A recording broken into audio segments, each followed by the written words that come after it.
বাংলাদেশ কি চায়, আমাদের লক্ষ্য উদ্দেশ্য কি, ইতিমধ্যে বিভিন্ন আলোচকদের মাধ্যমে আমরা অনেকেই বিষয়টা বুঝতে পেরেছি। তবে আমার আব্বাজান রহমাতুল্লাহি আলাইহি তার একটা কথা বারবার মনে পড়ে। আব্বাজান রহমাতুল্লাহি আলাইহি বলেছিলেন, মাদার গাছ লাগিয়ে কেউ যদি আম খেতে চায়,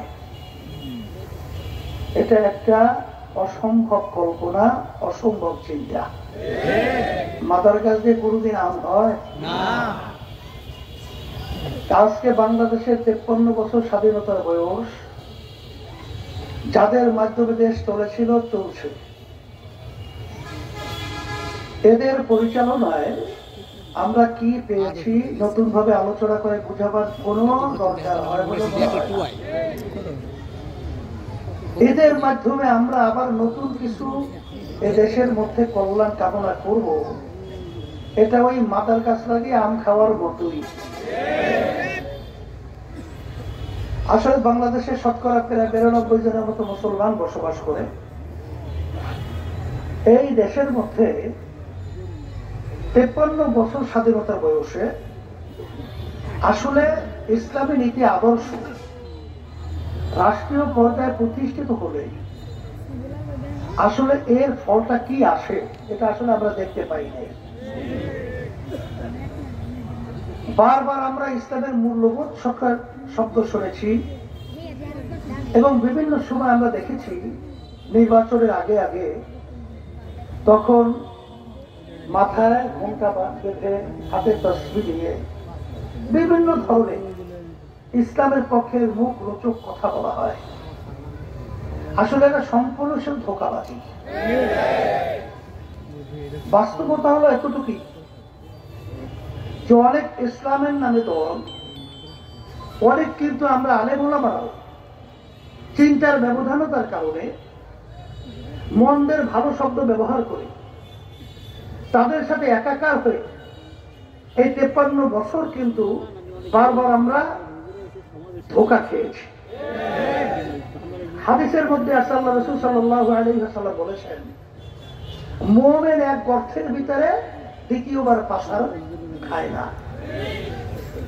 আপনি যদি বারবার আবার এই ধোঁকার ভিতরে গর্তে পাছার খান, আপনি কিন্তু মুমিনের চরিত্র অর্জন করতে পারেন নাই। আমরা দেখেছি বিভিন্ন সময় মন্দর ভালো বলে বারবার আমাদেরকে সিঁড়ি হিসেবে ওরা ব্যবহার করে ক্ষমতার মস্তদে বসে আমাদের এই দেশটাকে বারবার তাম দুনিয়ার ভিতরে কলঙ্কিত করেছে। একবার দুইবার নয়, 5 বার তাম দুনিয়ার ভিতরে চোরের দিক থেকে ফাঁস বাড়িয়েছে। আজকে তাম দুনিয়ার ভিতরে দুর্নীতির দিক থেকে, খুনের দিক থেকে, গুমের দিক থেকে এই দেশটাকে বারবার তাম দুনিয়ার ভিতরে তারা একেবারে গোল্ড মেডেল, এ প্লাস এদের মাধ্যমে তাম বিশ্বে পরিচিত লাভ করেছে। কথা ঠিক না? কালকেও এক আমেরিকার প্রবাসী, তার সঙ্গে কথা হচ্ছিল, সে বলতেছিল বাংলাদেশ থেকে যদি মানুষ বিদেশে যায়, আসতে চায় না, বাংলাদেশে আর ফেরত আসতে চায় না। কারণ কি? আমি জিজ্ঞেস করলাম কি কারণ? বলে কারণ হলো হুজুর, এখানে কোন আসলে নিয়মতান্ত্রিকতা, কোন মানবতা, কোন ন্যায়পরায়ণতা কিচ্ছু বলতে নাই। এখানে মানুষ থাকার কোন বসবাসের পরিবেশই নেই। তা যাই হোক, আলহামদুলিল্লাহ 5ই আগস্টের পরে আমাদের এই দেশের ভিতরে ইসলামকে ক্ষমতায় যাওয়ার একটা সুন্দর পরিবেশ তৈরি হয়েছে। কি আমি ভুল বলছি? ঠিক বলছি? আজকে বাংলাদেশের মধ্যে আপনারা দেখেছেন সর্বশ্রেণীর মানুষ, সর্বমহলের মানুষ, তারা কিন্তু ইসলামকে ক্ষমতায় দেখতে চায়। সেই হিসাবে আমি এবং আমরা ইসলামী দলগুলো একত্রিত হওয়ার ব্যাপারে আলহামদুলিল্লাহ প্রচেষ্টা চালিয়ে যাচ্ছি। বলেন আলহামদুলিল্লাহ।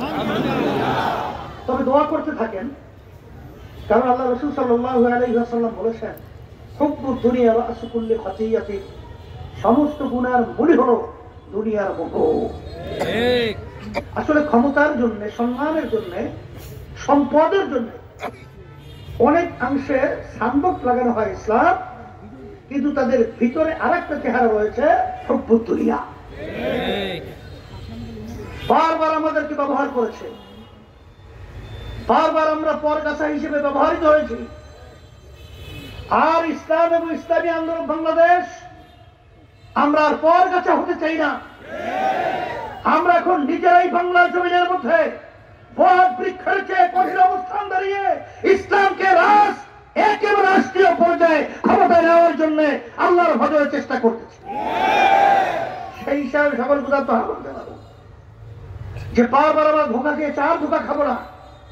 কারণ এই বাংলাদেশের ভিতরে যারাই বারবার ক্ষমতায় গিয়েছে ওরা মানুষ নামে শুয়ারের চেয়েও খারাপ। ওদের কাছে জানের কোনো মূল্য নেই। ওদের কাছে বাংলাদেশের রিক্সার আমার ভাইদের মেহনতি মানুষ কষ্ট অর্জিত সম্পদের কোনো মায়া নেই। ওদের কোনো মানবতা বলতে কিছু নেই। ওরা বিভিন্ন সময় রাস্তার মধ্যে যখন আমার ভাইরা নেমেছে তখন গুম করেছে, আয়না ঘরে নিয়ে তাদের জীবনকে বিষণ্ণতা এবং ধ্বংস করে ফেলেছে। কত মায়ের খুন খালি হয়ে গেছে, এখনো মায়ের কান্না বন্ধ হয় নাই। ওরা ক্ষমতার জন্য, সম্পদের জন্য ওরা আমাদের ভবিষ্যৎ প্রজন্ম সন্তানগুলোকে রাস্তার ভিতরে গুলি করে পাখির মতো লুকিয়ে ফেলেছে। এখন আপনারা দেখেছেন ওরা আবার ক্ষমতা আসার জন্য আজকে আমাদের পাশের রাষ্ট্র ভারতকে বিভিন্ন দিক থেকে ব্যবহার করে আমাদের দেশকে অশান্তির আগুন ধাউ ধাউ করে জ্বালাবার বিভিন্ন নীল নকশা নিয়ে কাজ করতেছে। হাজার হাজার মার্কল খালি হয়েছে। আমার সেই খুনিরা আজকে পাশের রাষ্ট্র ভারতে গিয়ে আশ্রয় নিয়েছে। তাহলে বোঝা গেল ভারত কিন্তু আসলে মূলত আমাদের বন্ধু হিসেবে আমরা বললেও ওরা কিন্তু বন্ধুত্ব করে পরিচয় দিতে পারে নাই। বরঞ্চ যে মিথ্যা প্রচারগুলো ভারতের মধ্যে হচ্ছে এটা অত্যন্ত দুঃখ, আমরা ধিক্কার জানাই, প্রতিবাদ জানাই।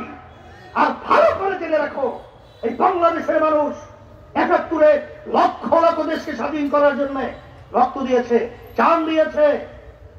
আর ৫ই আগস্ট দেখেছে। ভারত সরকারকে বলবো আপনারা যদি কোনো ধরনের বাংলাদেশকে নিয়ে কোনো ষড়যন্ত্র করে থাকেন, আজকে বাংলাদেশের মানুষ কিন্তু সেই ২০ টাককে ভেঙে দেওয়ার জন্য প্রস্তুত হয়ে অপেক্ষা করছি। পরিষ্কার ভাবে জেনে রাখেন, পরিষ্কার ভাবে জেনে রাখেন এই দেশ আমার, এই দেশে আমি জন্মগ্রহণ করেছি। এই দেশ রক্ষার জন্য যদি প্রয়োজন হয় রক্ত দেব, খেল দেব, তেমন দেশকে রক্ষার জন্য পথে নামবো, কোনো সন্দেহ নাই, প্রতিবাদ করবো। এই হিসাবে আমি সকলকে উদাত্ত আহ্বান জানাবো, সতর্ক থাকতে হবে। আমাদের দেশে আর কি বিভিন্ন ষড়যন্ত্রের মাধ্যমে দেশকে ধ্বংস করার বিভিন্ন ষড়যন্ত্র চলছে। এই ষড়যন্ত্রের ব্যাপারে আমাদের সতর্ক থাকতে হবে। আওয়ামী লীগ ভাইদেরকে বলবো, আপনারা যারা আওয়ামী লীগ করেছেন, আপনারা দেখেছেন যারা আপনাদের নেতৃত্ব দিয়েছে আপনাদেরকে ফেলে তারা কিন্তু ঠিকই টুনটুনা টুনটুন ছোটবেলায় করেছি সেই চরিত্র কিন্তু প্রকাশ করেছে। বারবার এদের পিছনে নেমে আমার জান, আমার জীবনকে ধ্বংস করব, আর ওদের মাধ্যমে আমাদের দেশকে আজকে বারবার অশান্তি তৈরি করবে। আর আমরা একটা করপ রাজ্য, আমরা একটা দালালি রাষ্ট্র, আমরা বিভিন্ন কাজে তাদের গোলাম হিসেবে বসবাস করব, এটা হতে পারে না। সেই হিসেবে আমি সকলকে উদাত্ত আহ্বান জানাচ্ছি, আসেন মাদারীপুরের মাটি ইসলামের জন্য ঘাঁটি। এই মাদারীপুরের মানুষ সবাই যদি আমরা একত্রিত হতে পারি, আল্লাহর খাস মেহেরবানিতে আমার মন বলছে যে দেশের ভিতরে ষড়যন্ত্রকারীরা কখনোই তাদের এই বিষ নীল দা, বিষ দা দিয়ে আমাদেরকে আর কামড়াতে আসতে পারবে না।